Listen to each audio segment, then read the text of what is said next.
that horrible hate crime you did. All right. So this, in general, I have absolute terrible luck with travel. Travel of any kind, I'm horrific with. Travel if I go, travel if I've planned it, travel if someone else has planned it, things get late, buses break down, shit happens all the time.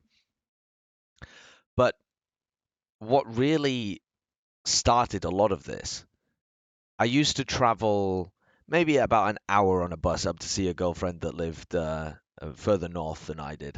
I don't know why I'm nodding upwards as if she lived in the sky. North is not the same as up, guys. So I I used to travel on this bus, and so one of the reasons that I'm really terrible with travel of any kind is that I fall asleep instantly. I blame this on my parents actually, because my parents used to I used to cry a lot when I was a very small child, when I was like 1 or 2, and at that point it's like, okay, we need to get them to sleep. So how do we get them to sleep? And some parents rock their children, some let them play with mobiles or sing them lullabies or whatever. I used to fall asleep. Or my parents would deliberately take me out in the car and take me around the block because the vibration of the car and the hum of the engine would be white noise that would send me off to sleep. And I think this has fucked me in the head, where it's like a Pavlovian response now that anytime I'm in a vehicle of any sort, anytime I'm going anywhere, anytime that I can sense that I am traveling relative to the earth, I fall asleep. Within minutes. Within minutes. I struggle to keep my eyes open in Ubers sometimes from here back home. I struggle to keep my eyes open on trains, on buses, on airplanes. It's fantastic on airplanes because it means that I'm out immediately. But anywhere else, it's a liability because airplanes, okay, you get to your destination, you are kicked off the airplane. Buses, you're supposed to tell the driver when you're at your destination. You're supposed to get out when it gets to your stop. Otherwise, you're off down the route. So when I was at university, we had one bus route that used to connect basically everything up and down this one road. And the buses would come every 3 and 4 minutes. So you would hop on a bus anywhere along this road and it would take you up and then it would turn around and it would come straight back down. And it just did this kind of rotating loop from the airport up to the center of town. And the entire journey was maybe an hour and a half.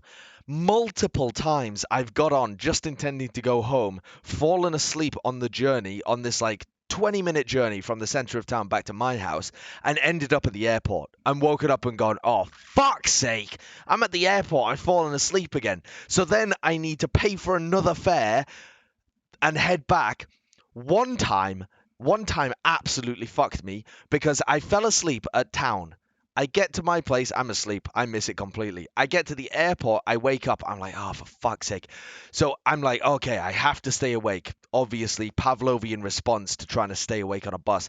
Instantly fall asleep, miss my house on the way back again as well, and end up in fucking town. So I had done a 1.5 hour round trip just to get back to the center of town. Just to get back to the center of town and have a nap. I had paid for the privilege of napping on a bus and traveling through time. Essentially, I had not traveled through space. I had only time traveled. I had fallen asleep and time traveled and paid for the convenience of sleeping in an uncomfortable bus seat. And then I had to fucking go back to my house again. So it took me like 2 hours overall to get home. But this time was before that. The time I got locked in a bus was before this. Was, as I said, was when I was visiting my was coming back from visiting my girlfriend actually at the time. So I'd been traveling for an hour, obviously absolutely zonked out, and I was at the back of the bus on the ground level, and we pulled in and we were pulling into Middlesbrough bus station. And the way that that's set up is they pull in and they let everybody off, and then the driver's like, everyone's gone, and pulls into the bus depot. Now, I don't know what kind of ignorant, rude bastards I was sharing a bus with that day, but they all just walked past me, bystander effect, as I'm napping there, just catching flies, like. They all just are like, oh well, I guess he's decided to live on the bus and just walk off without waking me up. Like, hello, if there was somebody who's clearly on the final stop of a bus stop, you should wake them up. You have some kind of moral obligation to make sure that they don't just fucking live there as a homeless person forever, which is exactly what the bus driver thought I was going to do, presumably. And no, actually, the bus driver didn't even realize that I was fucking alive. So I was just in the back of the bus asleep, and the bus driver just pulls into the bus depot, doesn't check to see whether the bus is empty, and just walks off. Just walks out of the bus depot, locks it down, lights are off. I'm in a dark warehouse in a dark bus with the doors locked when I wake up. I wake up and I'm like, what the fuck has happened? My last living memory was of chortling through some sunny little town in the northeast of England, and now I'm locked in a fucking bus in a warehouse and everything is dark. What the hell is going on?